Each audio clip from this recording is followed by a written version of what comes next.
continues his lead. And for the time being, Derek, it seems that the Penske cars have decided to line up behind him. Yeah, Mansell's in control here. Fittipaldi, we see him just about 2 or 3 car lengths back, able to just sit there, and Johansson sits back behind him. Interesting, I spoke to Mansell after qualifying. I said, does this remind you of any Formula One track anywhere?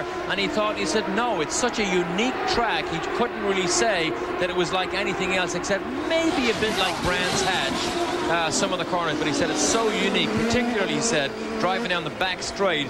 He said, when you can see Mount Hood, he said, where can you ever get such a setting like that on a racetrack? Looking back from Mansell's car, Fittipaldi, Johansson, and then Tracy as Robbie Gordon makes his move on Danny Sullivan, and Al Unser Jr. comes up to battle with Danny as well. So Robbie Gordon, as seems to be his style, moving very early in this race and moving toward the front. Gordon was third fastest in the warm-up this morning. It's the Ford engine versus the Chevrolet in both the Gallus cars there. Robbie Gordon, of course, so spectacular almost every time he goes on the racetrack this year. Didn't qualify as well as he had hoped, but now that he's got by Sullivan, it'll be interesting to see whether he can just inch away in A.J. Foyt's car. The top 10 affected only by the retirement of Mark Smith and the move of Gordon, so it's Mansell, Fittipaldi, Johansson, Paul Tracy, Mario Andretti. Then Robbie Gordon, Danny Sullivan, Al Unser Jr., Raul Boesel, and Mike Groff. There's Boesel. You see Boesel's car. Again, not a man that ran as fast as we had expected because he'd been so good in the last 2 or 3 races. But Dick Simon going through a development phase with his own cars. We mentioned the Penske cars being developed by Tony Bettenhausen. Dick Simon's own engineers, Julian Robertson in particular, are aerodynamically testing and developing this car, and it is different to other cars in the pit lane.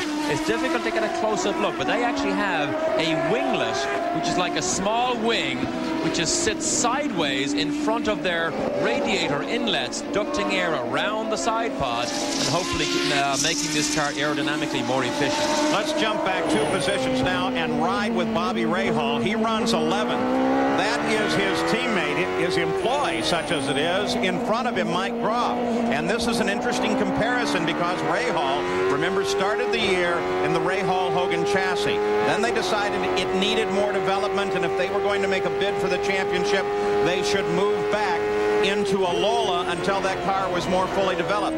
But that car, the Rahal-Hogan, is exactly what is being driven now by Mike Groff. So let's just ride with Rahal for a lap or 2 here and watch the closure, and also we can get an idea of the gear changes.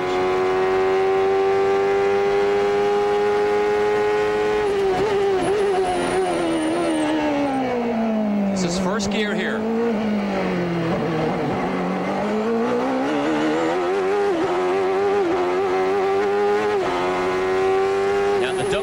Right-hander, they're 100 miles an hour through here. Listen to his throttle.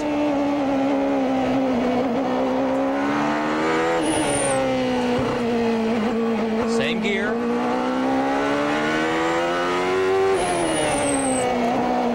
Now here's the blast down this long back straight. 175 miles an hour he'll reach here.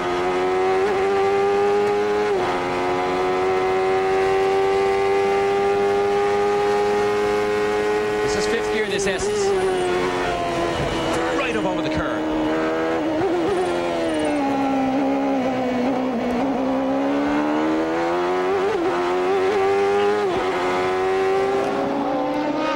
At the front of the field, Nigel Mansell now beginning to encounter slower traffic, and Emerson Fittipaldi has pulled up right behind him, using this opportunity of the slower traffic to close. Now this is where Fittipaldi, of course, has an advantage in that he is on a course. Looking at move outside of Nigel lets him know he's there. He has experience on this track and more experience with these other drivers. So Fittipaldi has an opportunity to use both of those attributes to his advantage at this point. They both get past the slower traffic, though, but still there's more ahead. That was a good example of good defensive driving by Mansell. He never changed his line, but he drove straight to the apex. Therefore, Emerson has no chance to try and come down the inside while Mansell was slowed by that traffic, which is like with Marco Greco. We'll keep an eye on this fight for the lead, but in the meantime, let's check in with Jan Beekes. Mark Smith is now out of the car. What was the problem, Mark?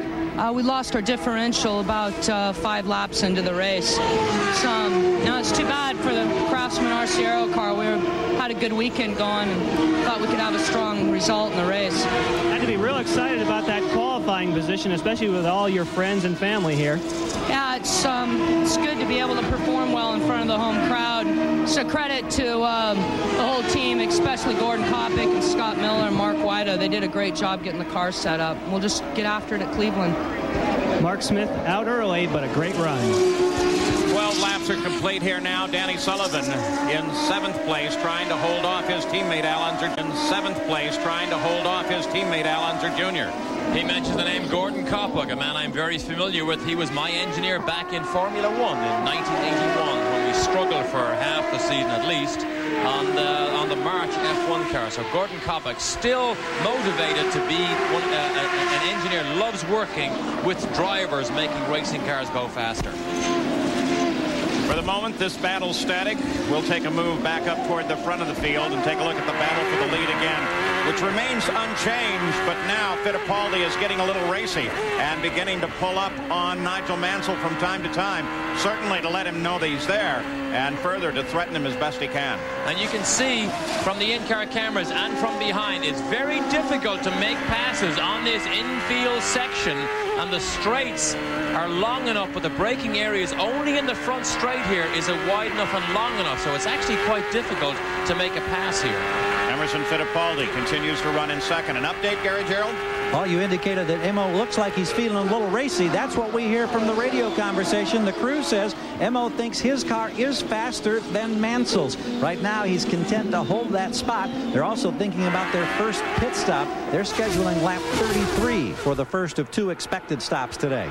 They come up behind Lynn St. James. Gary Gerould, they've always talked about what a fuel race this can be.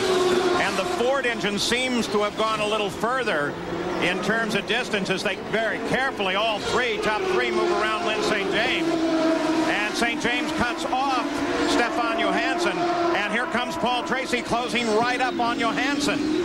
In the space of 2 seconds, see what happens there when you come on lap traffic. Stefan tried to go with Emerson and then backed off, realizing that Lynn St. James may not see exactly where he is. And that was all Paul Tracy needed to try and make a pounce, but he wasn't quite close enough. Gary, what I was going to ask is whether or not the Chevy cars have a greater concern about fuel than the Ford cars. I don't think there's any question about it. That seems to be the case. In fact, I talked with Tom Wirtz briefly, who is with Nigel Mansell, of course.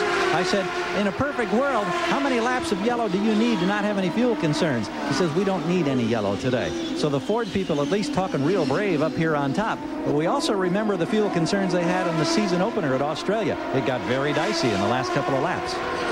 Fastest car at the moment is third in the line, Stefan Johansson. He's turned the fastest lap of the race at 111.2 miles an hour. 14 laps are gone. Well, if you like mountain biking, and Paul Tracy does, so by the way does Mark Smith, what better place than here in the Portland area? As Paul took an opportunity this week to get up on Mount Hood and see how well his bike worked.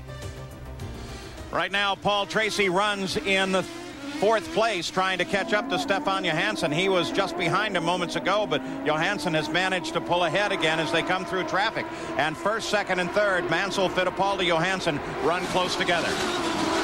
Mansell still looks to be in control here. Now, I suppose it's fair to say that we do believe the Ford engine might have a little bit more horsepower on the straights, which gives him this little comfort zone. Now, when we get into these long right-handers, he goes through here at 100 miles an hour. This long double right-hander, he said, the only thing he can think about that's like that is the horseshoe at Paul Ricard. But you can see that his last lap was, in fact, his fastest lap. So Mansell looks to me to be in fairly good control of the situation. Ari Luyendyk does a quick spin, gets it back into traffic. Right down there in those festival curves at the end of the pit straight, the home stretch here.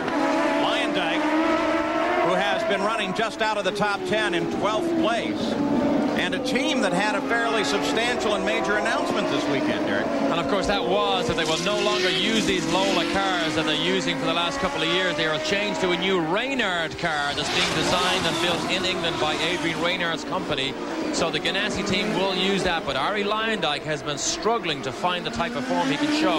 Look at Fittipaldi. Fittipaldi tries now to make a move on Nigel Mansell. Moves to the outside. Moves to the end. Mansell sees him there. Again, the question of blocking has to be in their minds. They don't want to be called for it, but there's certainly no evidence of any blocking in that case. Well, I don't know whether that was a misgear by Nigel, but you saw that Penske get the power to the road so much faster than the Lola driven by Mansell. But Mansell was able to just turn right, take the corner away from Emerson, the little flick to the right, and then pull away. But you can see now that the pressure is beginning to be turned up by Emerson and Stefan Johansson, who's still... No, he doesn't have fast as that, but he almost has. Stefan is quite happy just to sit there. Fastest lap now turned by Fittipaldi at 111.5. So Fittipaldi is beginning to pick up the pace and put the pressure on Nigel Mansell. First, second, and third are the battle on the race course. The only true battle at the moment, and they run right together as Roger Penske keeps track of his car. Again, traffic just ahead. Johnny Unser, but look at Emerson. He pounces again. Now, Emerson takes a wider line on the way in, and he tries it again. He's side by side. Same move that he tried last time. Can he keep